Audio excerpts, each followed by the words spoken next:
Thank you for joining us for this week's message at Crosswind Church. If you have any questions about this message or about Crosswind Church, please visit us at www.crosswindchurch.net, or you can email us at info@crosswindchurch.net.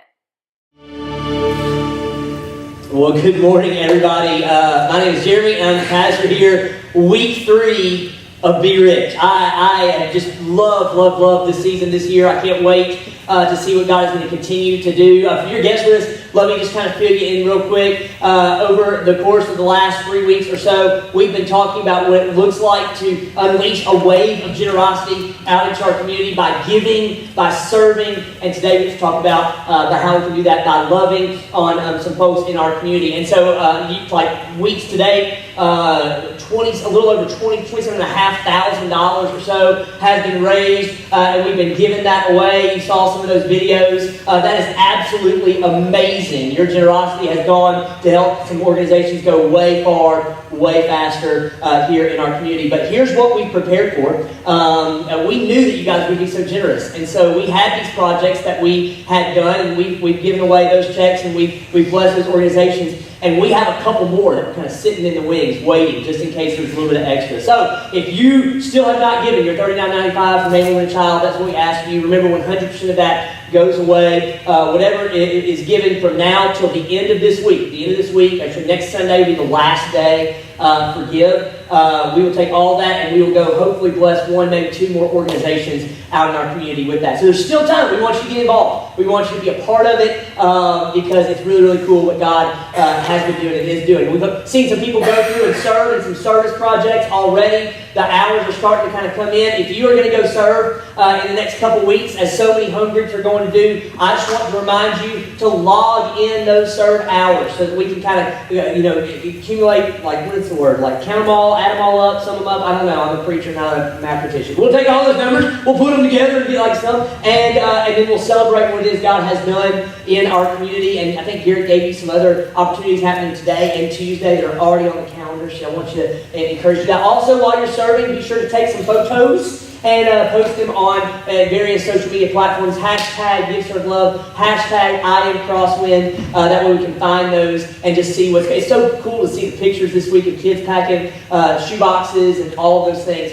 that you guys have been doing in the last week. Okay, now today we get the last, what's called a call to action. Give, serve, and love. There are calls to action. We ask you to do something, and I think it may be the most difficult call to action. It certainly, for Jeremy, is the call to action that makes me the most uncomfortable, gets me a little most outside of my comfort zone. Maybe that is for you. Let me explain. You see, with Give, we can write a check or go to the app and give, and no one has to know. We don't even have to talk to anybody to be a part of the Give call to action. And if we can free up some money in our account and create some margin to give $39.95, then we can be a part of what's going on through Give. Right? Through Serve, we can go and get involved in various different ways, but that doesn't mean we necessarily have to even interact with the people that we're ministering to. So you can go and pack bags and not, of canned goods for feeding 5,000. Never hand one out, never see the people that get them, they kind of be disconnected. We've had groups that have gone and served and organized warehouses. They barely come into contact with people that work at that organization, right? If you can free up a little bit of time, it's super easy to go and to serve, and that's super exciting. But this love call to action is a little bit different.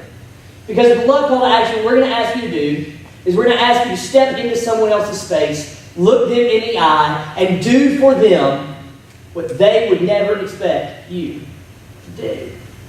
So some of you got a little introverted. For some of you that may be a bit of a struggle. But we're going to encourage you to do it and hopefully give you a model and a challenge to be able to do that this week as we step into the last call to action for Be Rich. Now, when I was a child growing up, I loved and kind of idolized a lot of different athletes. I think it was because secretly I wanted to be an athlete and I just wasn't very good at it. So like I played baseball, wasn't super good at it at all. But nonetheless, I idolized some of these athletes along the way. And so when I was a little boy, I played outfield in baseball, and the outfielder that I idolized the most was a guy by the name of Ken Griffey Jr. Maybe you guys remember Ken Griffey Jr. If you're my age, or maybe a little bit older, you might remember him. Ken Griffey Jr. played most of his career for the Seattle Mariners. He later played for the Cincinnati Reds. They called him the Kid, and the reason they called him the Kid was because his dad also played Major League Baseball. They played at the same time, and they actually played on the Cincinnati Reds together, like father and son playing on the same team. It was the coolest thing ever. They also called him the Kid because that was how he played the game.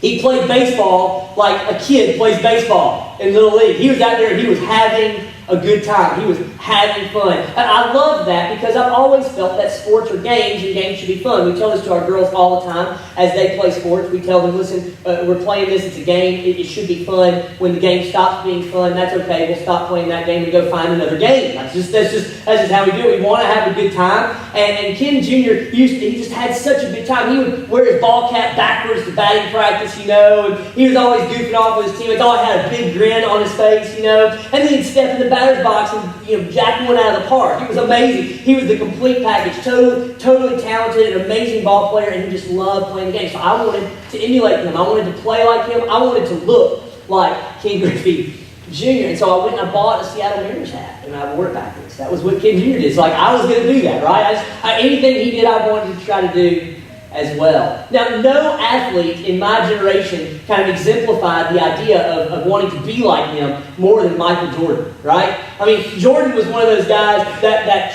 transcended the game of basketball. He changed not only the way the game was played, in my opinion, he also changed the way the basketball game looked, right? And every kid growing up with me, every kid within a few years on either side wanted to be just like Michael Jordan. And that was where it was really cool. So, like, they go play ball, but they would wear the baggy jeans, right? They bend over and they tug on them, because that's what MJ did.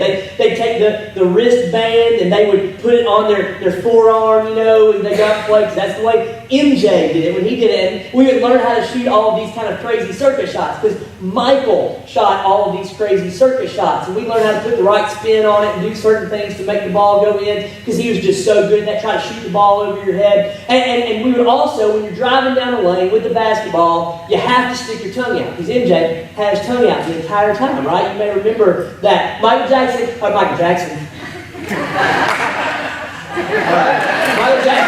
excuse me.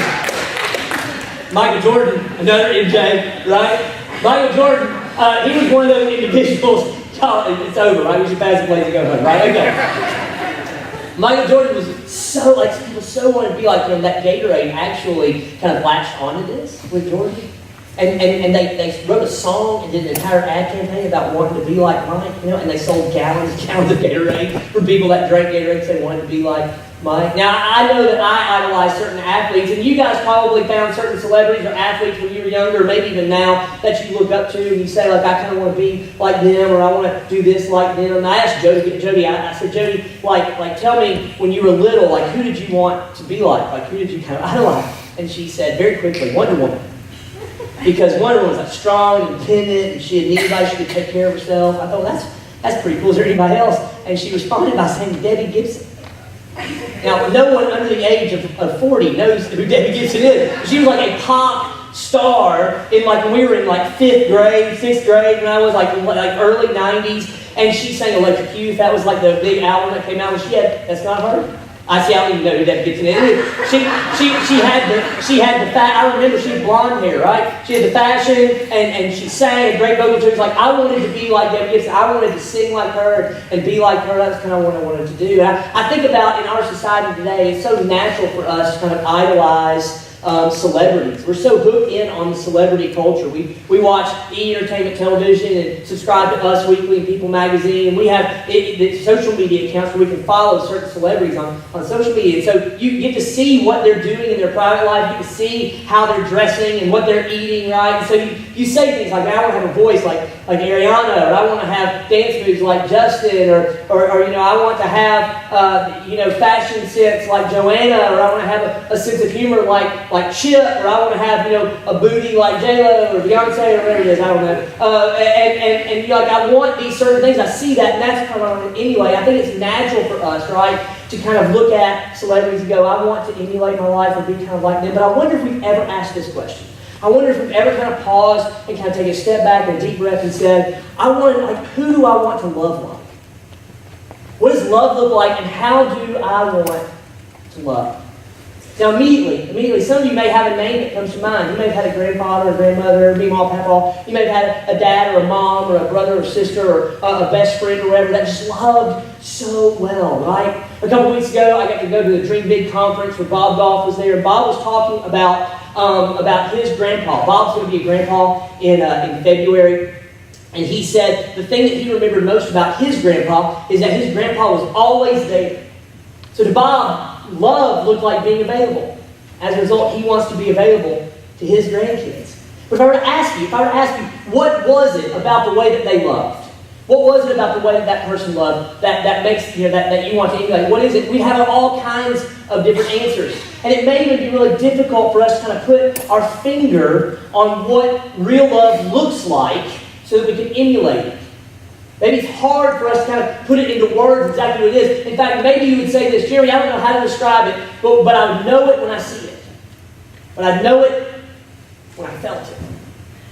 I know it when it's put right in front of me, what love really looks like. So we thought it was so appropriate as we finish our Be Rich sermon series, and as Be Rich continues just for a couple more weeks with giving, serving, and loving. We talked about love today. We thought it was so appropriate for us to take a look at a picture of love that was presented by Jesus and reminded us by a guy by the name of John. Now, it's so appropriate that we should read from John what he has to say about love, because John actually referred to himself a number of times as the disciple that Jesus loved. Right? He was one of the 12 that followed around with Jesus. He's one of the 3 that kind of made it into the inner circle. He and Jesus were super, super tight. And it was John that would remind us that in the upper room on the night that Jesus was betrayed, after Jesus had taken off his outer garment and put on a towel and washed the disciples' dirty, smelly feet, after that moment he would sit down with them and he would say these things. He would say, "As I have loved you, so you must love one another." Right? And that's a new command Jesus was saying. It wasn't something new. It was all throughout the Old Testament. We saw this command to love one another. But Jesus was elevating. He was going to tell us that all of the law and all the prophets fell under this one command, to love God and to love other people. Love is the greatest commandment, Jesus would say. And as I've loved you, he told his disciples, so you must love one another. And it's this idea that he wants to paint a picture for us in a letter that he wrote to a group of Christians near the end of his life. And as he's beginning to explain to these Christians what love looks like, he just wants to give us a picture and a challenge, a picture of what true love looks like and a challenge for us to love in the same way. So let's take a look at what he had to say to a group of Christians in the first century. It's written in the letter called 1 John. We're going to be in chapter 3, and we're going to start reading in verse 16. John says this: "This is how we know what love is. Jesus Christ laid down his life for us." This is what we know what love looks like. You want to know what love looks like? Here's what love looks like. Love looks like Jesus coming out of heaven, stepping onto earth, in human flesh, and dying on our behalf. That, John would say, is what love looks like. But if we can be honest with each other, and I hope we can, I think there's probably times in our lives, we all come to them, I know I've come to them, maybe you have as well, where it's so difficult to really realize just exactly how much God does, in fact, love us. Because maybe we've asked for something and it hasn't come through, or the circumstances haven't resolved the way that we thought that they would, and as a result, it's so natural to just kind of push back in the same kind of way that a child would push back when a mom or a dad doesn't give them everything they're asking for. When a child may wonder if their parents love them, or maybe even say verbally to their parents, "I hate you," or "You just hate me." Maybe it started when you were a child and you asked for something that you wanted, right? You're a kid and you say to God, "Okay, God, if you'll just give me this thing from my wish list for Christmas, then God, I would really appreciate that." Or maybe it's, "Hey, God, I'm going to ask this girl out and I really would like her to say yes," right? And then the circumstances don't quite work out the way that you thought they were. Maybe it was something more serious when you were a child. Maybe you prayed that mom and dad would stay together. They didn't. And as a result, it was so natural for you as a child to kind of push back and go, "I wonder if God really cares. I wonder if God really does love me." When you get to be adult, on so many levels, the stakes get higher. And you pray for reconciliation of relationships. You pray for a marriage to be saved. You pray for the next business deal or for the promotion. You pray for someone to be healed, and then it doesn't come through, it doesn't happen like you thought it should, or the timing that you thought it should. And that scared little boy, that scared little girl inside of you pushes back in the same way and says, God must not really care. I don't know that He really loves. John is wanting to remind us that love is bigger than just getting everything that you want. He's coming to remind us that God is not a genie that's there just to grant every single wish every single time that we ask for something.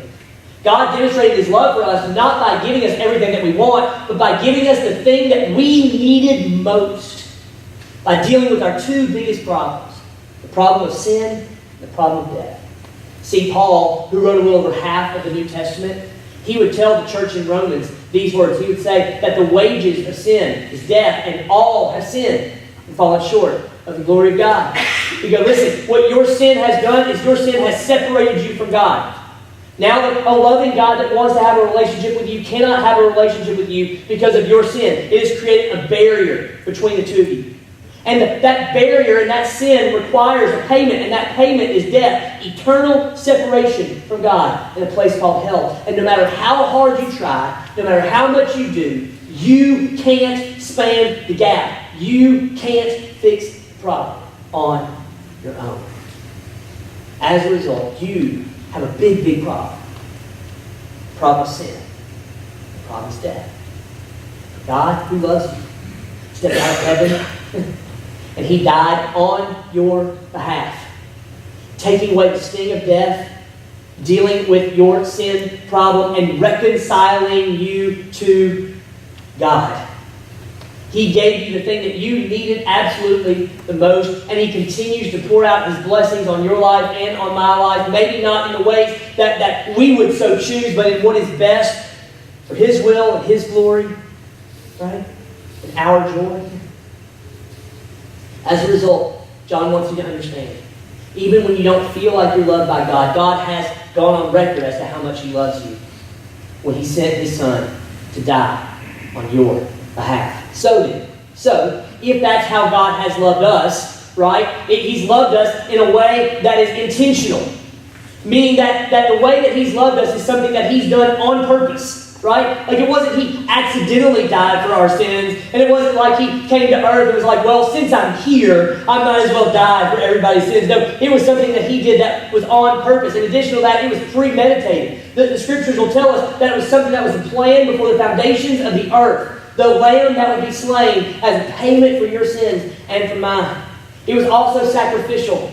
Paul would write in Philippians, I love this, that God would empty Himself of His divinity and clothe Himself in our humanity and walk among us and live a perfect life and die on our behalf. He gave up so much for us. You want to know the kicker? It wasn't just for us. It's for all of His enemies. Which, by the way, we were His enemies when He died for us. Our sin put us at odds with Him. And even though we shook our fist at God and said, you don't love me, and even though we shook our fist at God and said, you don't care about me, He still sent His Son to die on our behalf, dealing with sin and dealing with death. That, John says, is what love looks like. That is a picture of love. So then, second half of verse 16, so then, we ought to, not have to, we ought to, so important, lay down our life for our brothers and sisters. Meaning that if we're going to love the way that God loves, we've got to love intentionally, we've got to love with premeditation, we've got to love sacrificially, and what we've been learning the last 2 weeks is we've got to love even those people that stand in opposition to us. Because that is the way that we love. We ought to lay down, he says, our lives for another. Now, let's just be honest. I think that phrase makes it sound a lot easier than it is.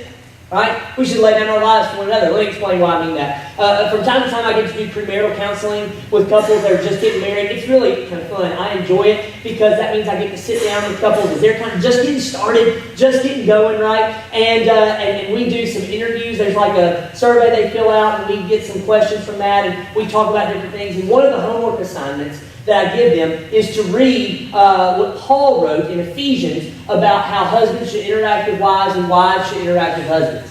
And I tell them to go home and read it and come back and tell me what it means. And that the first line of the man's responsibility in the husband role is, husbands, love your wives as Christ loved the church and gave himself up for her. And almost across the board, when I ask the men, what does that mean? Do you know what they say? Well, it means I'm going to die for her. That's right. It means that if somebody comes up and they've got a gun and they're going to shoot one of us, I dive in front of her and I take the bullet. That's what it means. It means that I would say, no. Take me, sacrifice me, kill me, and let her live. That's what I think that means. And I think that does mean that. But John and Paul have so much more in mind than just a one-off gift of your life for someone else. When he says, I want to lay down your life for your brothers, he means something more, and he's getting ready to tell us what it is. Look at verse 17. He says this, if anyone has material possessions and sees a brother or sister in need, but has no pity on them. Now, let's pause and let's talk about this for a minute. We all have material possessions. Can we just agree on that? Right? A couple weeks ago, you may remember we talked about how you have a house that's attached to your house that your car gets to live in. And how some of you have so much stuff that your stuff has spilled out of your house into your car's house, and now your car doesn't get to live there anymore. Right? Remember that? We have stuff. Just this last week, I got into our garage and pulled out all of our Christmas stuff. Y'all, we had tubs and tubs and tubs of Christmas stuff. We have 5 Christmas trees in our house. We've got stuff, right? You guys have stuff. Stuff is not bad. We just need to recognize that we have stuff. Now, what John says is all you have material possessions. That's including all of us. I just wanted to tell you that so you know that he's talking to you. All you have material possessions and sees a brother or sister in need. Now, let me tell you why that's harder for us in the 21st century than it was in the first century when John wrote this. See, when John wrote this, I think he's talking about the needs that you would see around you. Because that's the only needs that they saw in the first century, those that were around them.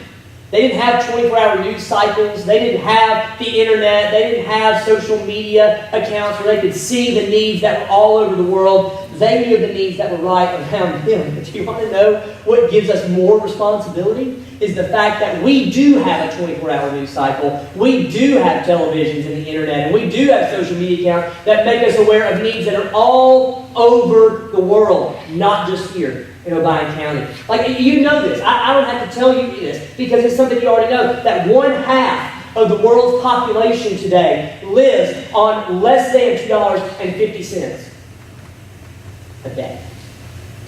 Over 1/2 of the world's population.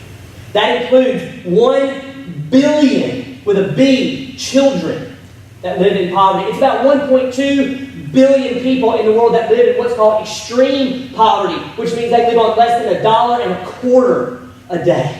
It's amazing. It's amazing. As a result, I need you to understand this. Today is Sunday. As a result, today, 22,000 children will die from poverty-related issues today. 22,000. You want some perspective on that? The population of Obion County is 30,000 people. Imagine 2 out of every 3 people, 2/3 of the population of Obion County dying today because of poverty.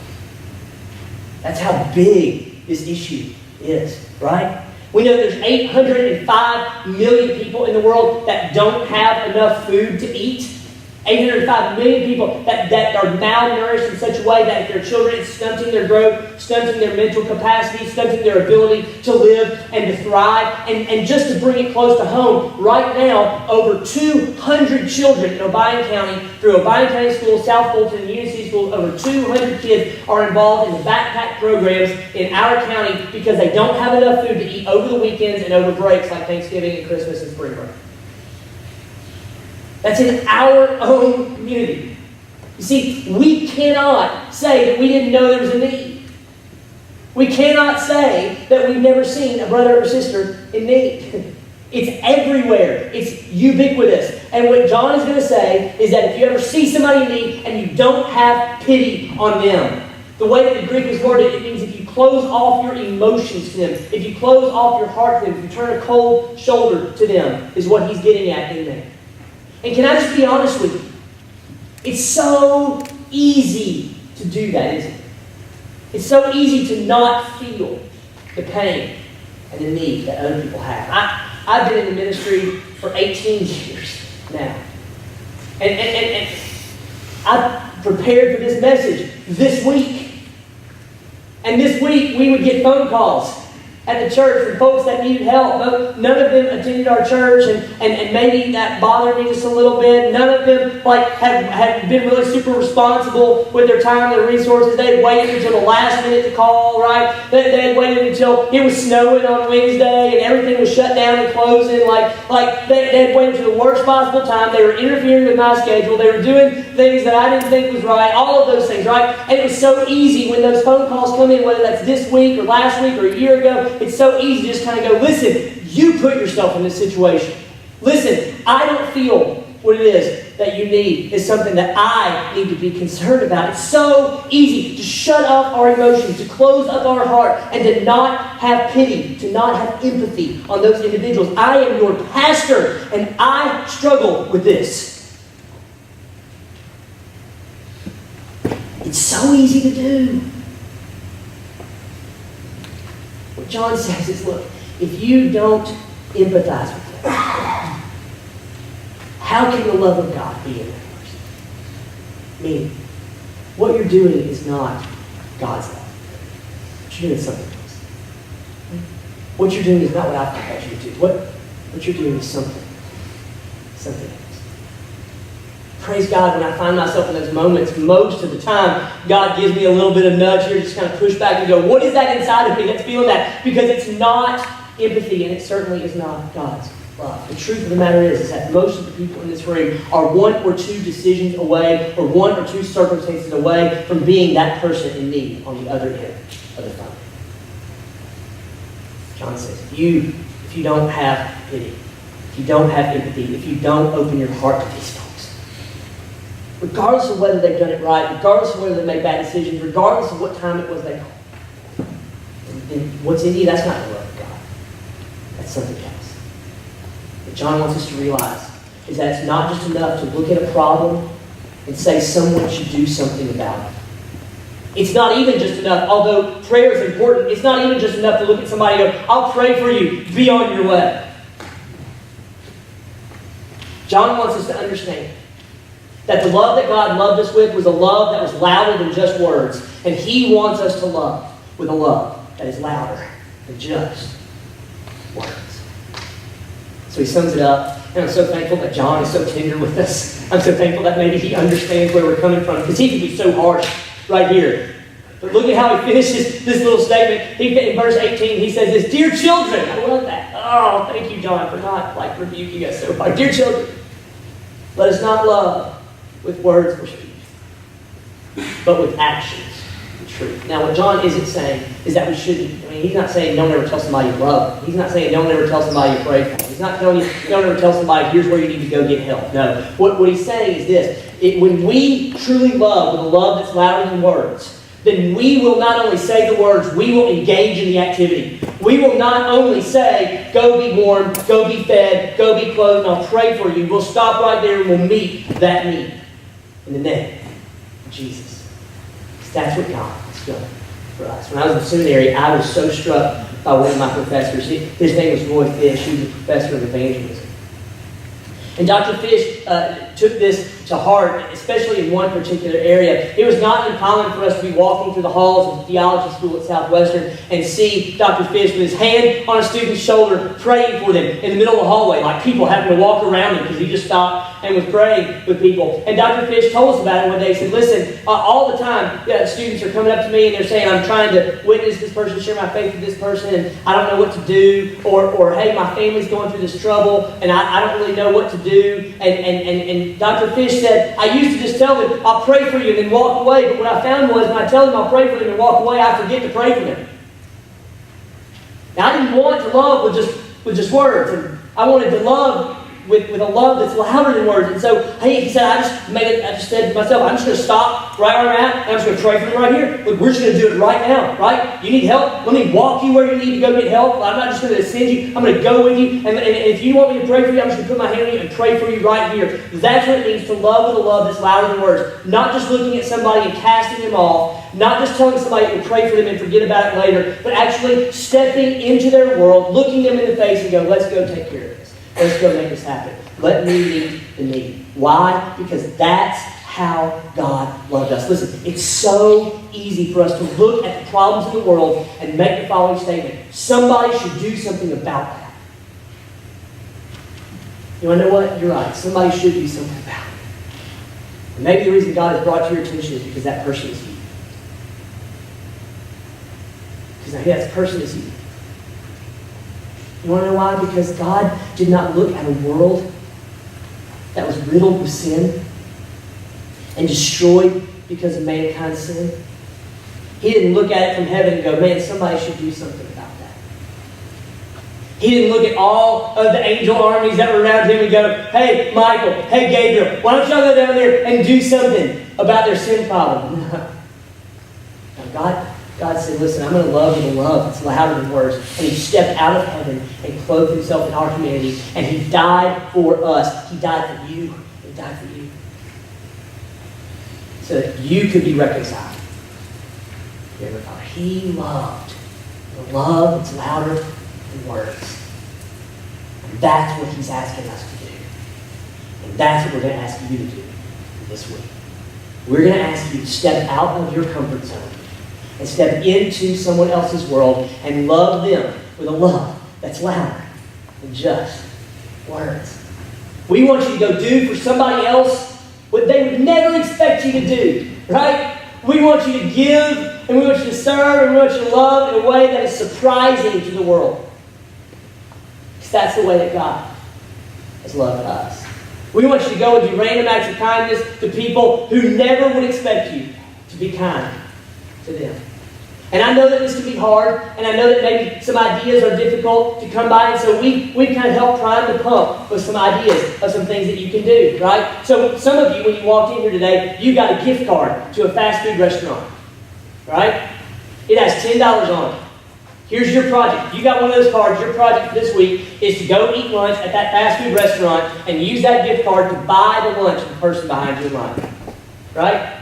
You can do it however you want. You can make it a big deal, right? You can make it a small deal. You can look at the person behind the cash register and go, listen, I want you to take this. I want you to use this for the person behind you. And just step over here and watch what happens. It'll be so much fun, right? Right? Listen, last year, I just found this out. Last year, we put a gift card behind the cash registers at Higher Ground in Martin and in Union City. And we will do that same thing again tomorrow morning. Those gift cards will be available. I just found out the gift card we put in place for Be Rich last year is still at the Higher Ground in Union City. Still there. Because what we asked you to do last year was to go buy the coffee of the person behind you in line and then put more money on the card. And that card just kept on going a year later, still there. So go do that this week, right? Go love on somebody, buy them some coffee, and see if that doesn't lead to a conversation. You can tell them about why it is that you love the way that you love. Also, in your chair, there's a simple thank you card. It says thank you. At the bottom says give, serve, love. And what we want to encourage you to do is take those cards. Your kids are getting them over there too, right? Take those cards and take them home with you. And we want you to write a thank you note to a public servant.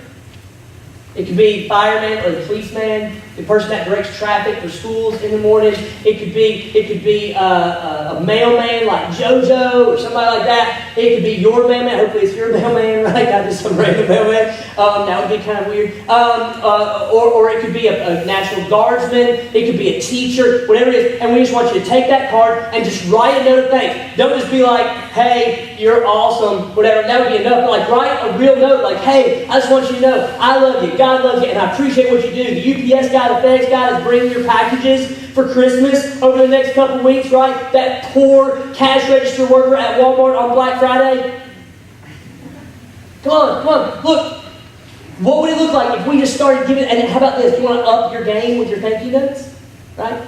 Go buy a gift card to a fast food restaurant and stick it in there and go, hey, lunch at Taco Bell, I'll meet you there.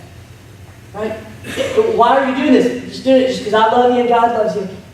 And love them with a love that's louder than words. We could go on and on and on and give you example after example after example, but I think you kind of get it. I think you kind of get it. Doing for people what they wouldn't do for themselves. And for the next 2 weeks, we're going to continue collecting items to go in backpacks for children over here up against the orange wall. If you don't have a green bag, that's fine. Walmart has plastic sacks you can put it in, right? You go buy some of those food items, bring them up here to the church so that we can help some kids not be hungry and love the love that's louder than words. Now, let me tell you what this does. This is so cool.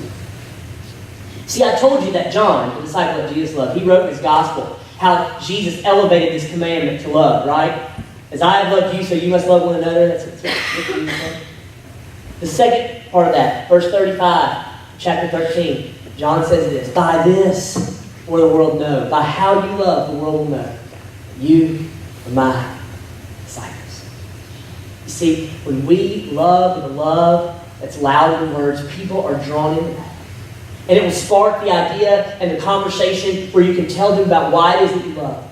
Because that's how God has loved me. Crosswind, will you step out into this challenge and love people this week with a love that's loud and words? Let's pray. God, I am so thankful for Be Rich, and I'm thankful for the generations of this congregation.